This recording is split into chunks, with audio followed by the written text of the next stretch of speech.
అందరూ చెప్పండి, gospel is simple అనండి. నువ్వు హీల్ అవ్వాలా వద్దా, నీకు బ్లెస్సింగ్ కావాలా వద్దా, డూ యూ వాంట్, ఈ said take up your bed and walk. కానీ ఇక్కడ ఒక విషయం నేను క్వశ్చన్ అడిగాను, ఏంటి అంటే, when Jesus asked him, do you want to be healed, have you ever red his response? We should give him PhD, Oscar award. The grace comes there, the creator comes there, the very healer comes there, and he says, do you want to be healed? And then he says, one angel have to come and move the water. ఎప్పుడైతే అది జరిగిద్దో నేను ముందు వెళ్ళి దాంట్లో లోపలికి వెళ్ళలేకపోతాను. My God, Jesus asked him, do you want to be healed? And then he tells all the other stories. మనం ఏం చేస్తామంటే జాగ్రత్తగా గమనించండి, అన్నీ పట్టుకుని యేసు ప్రభుని వదిలేస్తాం. అన్నీ పట్టుకుంటాం. ఆ యేసు ఎవరైతే అన్నీ చేయగలడో ఆయన్నే వదిలేస్తాం. వారమంతా తిరుగుతానే ఉంటాం, అటు ఇటు అటు ఇటు వారమంతా తిరుగుతాం. చర్చికి రామంటే ట్రాఫిక్ అంటాం. He is explaining about all the other things, but he is not able to recognize the grace. ఈ రోజు అక్కడి నుంచి మొదలు పెడదాం. Just listen, carefully listen. ఏం చేస్తున్నాడు అక్కడ, అసలుకి ఎక్కడున్నాడు అని, అసలుకి ఇవన్నీ ఎందుకు చేస్తున్నాడు, ఇవన్నీ ఎందుకు పలుకుతున్నాడు అని ఒక్కసారి మనం జాగ్రత్తగా గమనిస్తే, his comprehension about healing has to do something right in front. ఏదో ఒకటి ఉన్నది, ఒక కండిషన్ ఉన్నది. ఆ కండిషన్ జరిగితే కానీ నాకు హీలింగ్ జరగదు అనే ఒక అవగాహనకు వచ్చేసాడు, ఒక అండర్స్టాండింగ్ వచ్చేసాడు. అది జరిగితే అలాగుంటే, అంటే జాగ్రత్తగా గమనించండి, నీ పరిస్థితులు అలాగ జరిగితే నాకు బాగా జరిగిద్ది అన్న ఒక కండిషన్కి వచ్చేసాం. బయట నీ చుట్టూ ఉన్న విషయాలు ఇలా జరిగితే ఇలాగుంటే నాకు వీలుగా ఉంటే అవి నా జీవితంలో బ్లెస్సింగ్స్గా మారుతాయని నీ చూపు అంతా, నీ ఫోకస్ అంతా ఆ బయట దాని మీద ఉన్నది. So when such things happen, జాగ్రత్తగా గమనించండి, he is only concentrating upon the activities of the pool.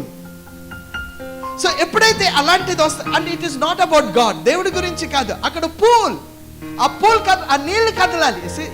You understand what I'm trying to say? ఆ నీళ్లు కదలాలి అంటే నీ పరిస్థితి నీకు మేలుగా మారితే నా జీవితంలో బ్లెస్సింగ్స్ వస్తాయని. No way. జాగ్రత్తగా, God is beyond your situation. God is beyond the things around you. God is beyond the atmosphere. God is beyond anything. God is beyond your boss. Irrespective of whatever happens, అక్కడ ఏం జరుగుతుంది జరగటం లేదా అన్నది విషయమే కాదు. కానీ వీడి నేత్రాలు మాత్రం దాని మీదే ఉన్నాయి.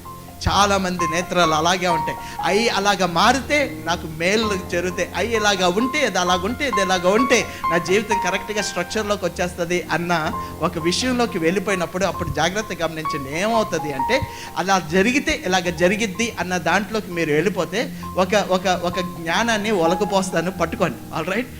ఏం జరిగిద్ది అంటే you will get in to a pressure. You will get in to a pressure of healing, pressure of blessing at any cost. ఎలాగైనా జరుపాలి. సో చాలా మంది జాగ్రత్తగా చాలా మంది ఎలాగనుకుంటారంటే ఈ 2 రోజులు ఇది జరగాలి. అప్పుడు నాకు తెలుసు దాని లెక్క ప్రకారంగా బైబిల్లో వచనాలు కూడా అది చెప్తాడు. ఎవడు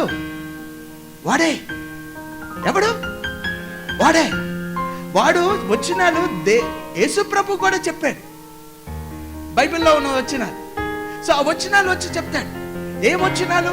ఎలీషా చెప్పలేదా, రేపుడికి ఈ సమయం లోపలికి, tomorrow by this time. So Elisha సమయాన్ని వాడాడు కాబట్టి నువ్వు కూడా లింక్ చేయమంట అంటే 2 రోజుల్లో దేవా ఈ కార్యం నువ్వు చేస్తావు అని నమ్మటం మొదలు పెడతావు. 2 రోజులు కాదు కదా, 20 సంవత్సరాల్లో కూడా జరగదు.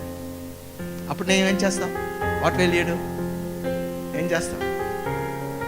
Never ever keep that time to God, దేవుడికి. So you get in to the pressure of healing, pressure of need and urgency of a miracle. ఎప్పుడైతే ఆ ప్రెషర్లోకి వెళ్తావో, I want you to understand, ఎప్పుడైతే ఆ ప్రెషర్లోకి ఎలాగైనా ఏమైనా జరిగిపోవాలి, ఎలాగైనా ఏది చేస్తావో నాకు తెలియదు ప్రభా, నువ్వు మాత్రం ఇది చేసే ప్రభా అంటే ఎప్పుడైతే ఆ ప్రెషర్లోకి వెళ్తావో it will bring you the blindness.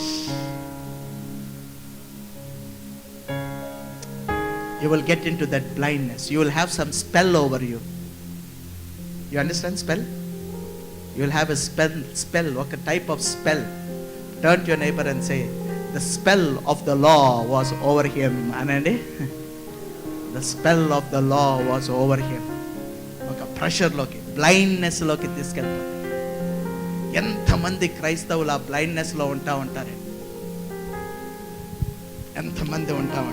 At any cost, I want it. At any cost, I want this to happen. All right? Now listen carefully. So Jesus, జాగ్రత్తగా గమనించండి. ఎప్పుడైతే అడిగాడో ఆడు దృష్టి అంతా పూల్ మీద ఉన్నది. So he is darkened. His understanding has been darkened. చీకటి వచ్చేసింది. ఆడు దేని మీద అయితే వాడి చూపులు పెట్టలేకపోతున్నాడు. చుట్టూ జాగ్రత్తగా గమనించండి. వాడు చుట్టూ ఒక కాంటెక్స్ట్లో ఉన్నాడు. ఆ కాంటెక్స్ని ఒకసారి మీకు వివరిస్తే సూపర్గా ఉంటుంది. All right? సో ఏంటి అంటే జాగ్రత్తగా గమనించండి. అందరు నా వైపు చూడండి. ఫాస్ట్గా కొన్ని విషయాలు చెప్పేసి నేను ముగిస్తాను. జాగ్రత్తగా గమనించండి. అందరు చెప్పండి, హీ ఈజ్ ఇన్ జెరూసలేం అనండి. బెత్సెదా జెరూసలేంలో ఉన్నది. ఆ జెరూసలేంలో ఉన్నాడు ఈడు, అక్కడ ఉన్నాడు. ఏం పాస్టర్ గారు జెరూసలేం అంటున్నారు అంటే, Jerusalem is the capital city where sacrifices are offered and the system of sacrifices are operated there. So system of sacrifices అనేది ఎక్కడి నుంచి వచ్చిందంటే లా నుంచి వచ్చింది. అంటే యెరూషలేములో ధర్మశాస్త్రం ఎలాగైతే ఉపయోగిస్తారో ఆ ఉపయోగించే లెవెల్ వేరే సిటీస్లో కనపడుతుంది, యెరూషలేంలోనే ఎక్కువగా కనిపిస్తుంది. అంత చెప్పండి, అలాంటి స్థలంలో ఉన్నాడు అనండి. అలాంటి స్థలంలో ఉన్నాడు. The operations of giving sacrifices are at a peak level. అలాంటి స్థలంలో ఉన్నాడు. ఆ సాక్రిఫైసెస్ అన్ని ధర్మశాస్త్రంలోంచి వచ్చాయి. అండ్ సో జాగ్రత్తగా గమనించండి. ఇంకొకటి, ఒకసారి 4వ వచనాన్ని ఒకసారి చదివితే అక్కడ ఏమని ఉంటుందంటే, చాప్టర్ 5 వర్స్ 4 చదవండి. ఆయా సమయమునకు దేవదూత కోనేటిలో దిగి నీళ్లు కదిలించుట కలదు. నీరు కదిలింపబడిన పిమ్మట మొదట ఎవడు దిగునో. అక్కడ జాగ్రత్తగా గమనిస్తే English Bible a certain season అంటే సంవత్సరం అంతట్లో జరగదు. అది ఒక సర్టన్ సీజన్ లో జరిగింది. చర్చ్ ఫాదర్స్ ఏమంటారు అంటే, జాగ్రత్త, ఆ సీజన్ ఏంటి అంటే ఒక పండుగ రోజు. ఏంటి ఆ పండుగ రోజు? So they have found out through John's gospel, it is a festival of Passover. ఎప్పుడైతే పాస్ ఓవర్ జరిగిందో, పాస్ ఓవర్ పండుగ రోజు, ఆ రోజుల్లోనే at a certain season angel would come. దేవదూత ఆ సమయంలోనే వస్తారు. సో వీళ్ళు ఎప్పుడు పండుగ రాగానే, ప్రత్యేకంగా పాస్ ఓవర్ పండుగ రాగానే, జాగ్రత్త చూడండి ఆడు ఎలాంటి పరిస్థితుల్లో ఉన్నాడు. Number 1, he is in Jerusalem which has sacrifices operation at the peak level. దాని తర్వాత ఒక బెతెస్దా పూల్ దగ్గర ఒక సీజన్ తో కనెక్ట్ అయిన ఒక పూల్ దగ్గర ఉన్నాడు.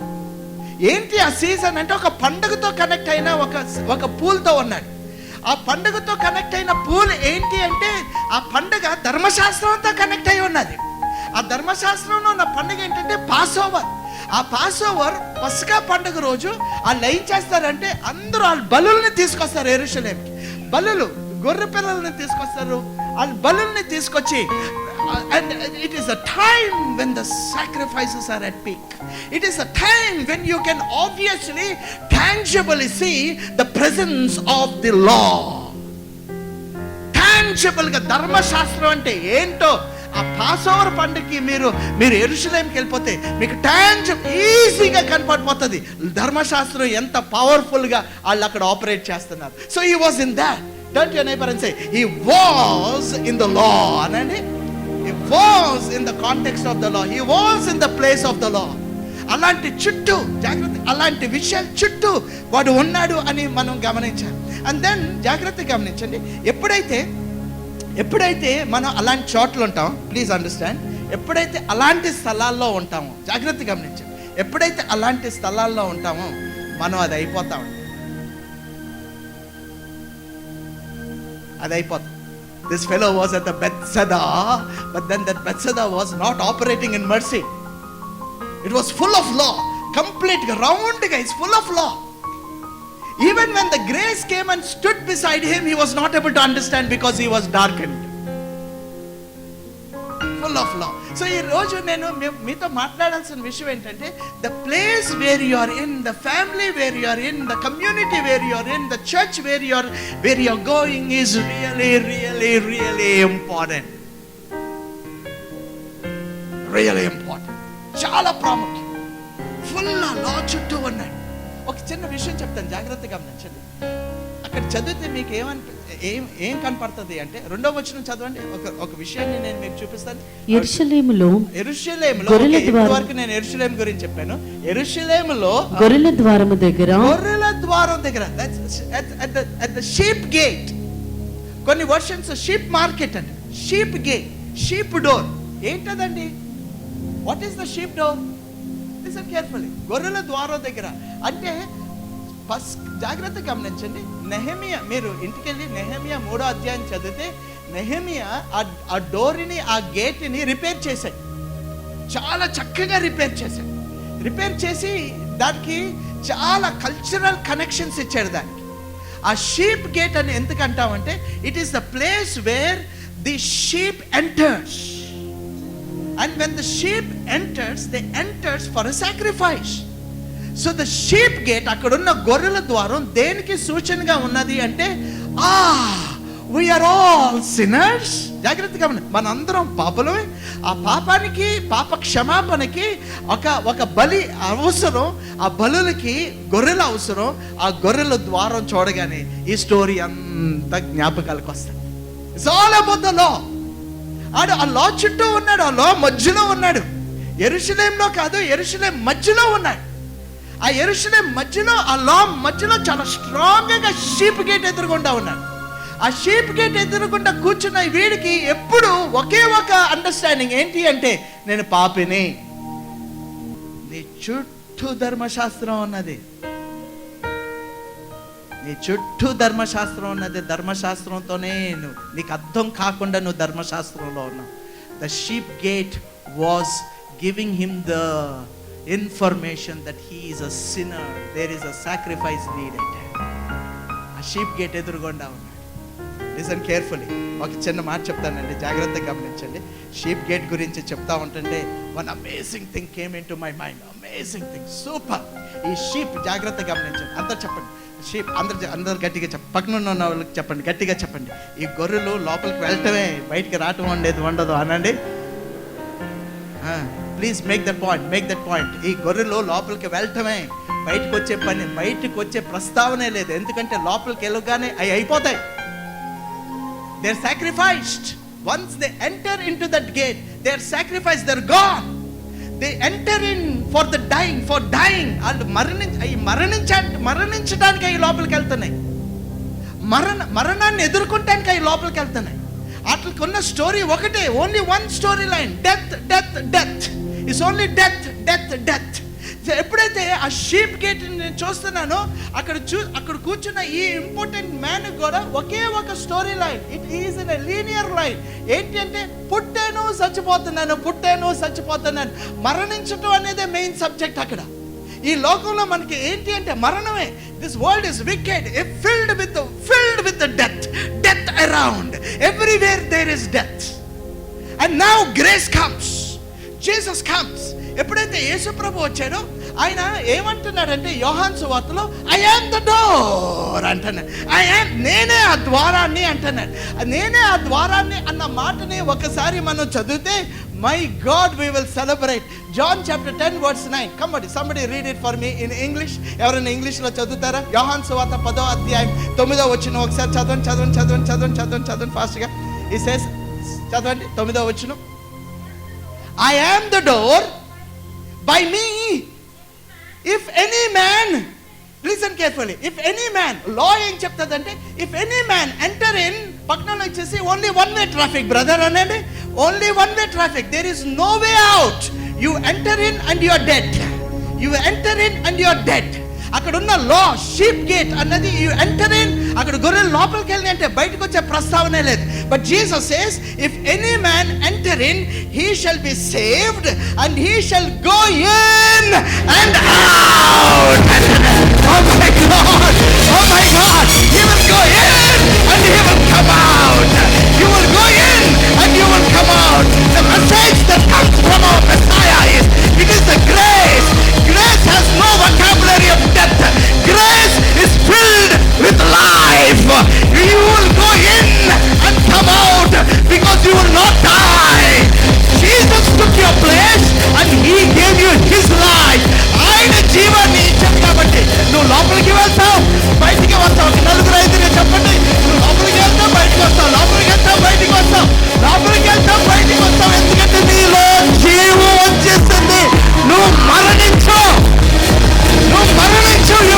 die. Everybody say, I will not die. I will not die. I will not die. I will live. I will enter in and I will come out. I will enter in and I will come out. I enter in law, coming out law. I've never said anything. You will find pasture. You will find your food. నీ ఆహారం దొరుకుతుంది. Tabernaclers కి రా. నీ ఆహారం దొరుకుతుంది. You will get the word of God. That word of God will give you life. That word will give you life.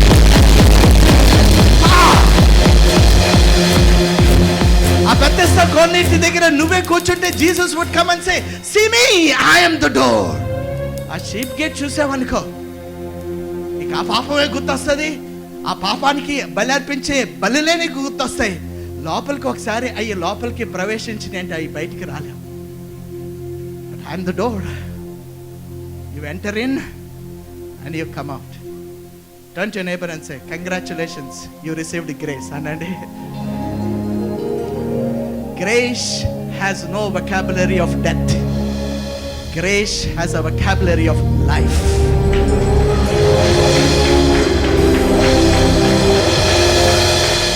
Once that grace comes, you are not in darkness.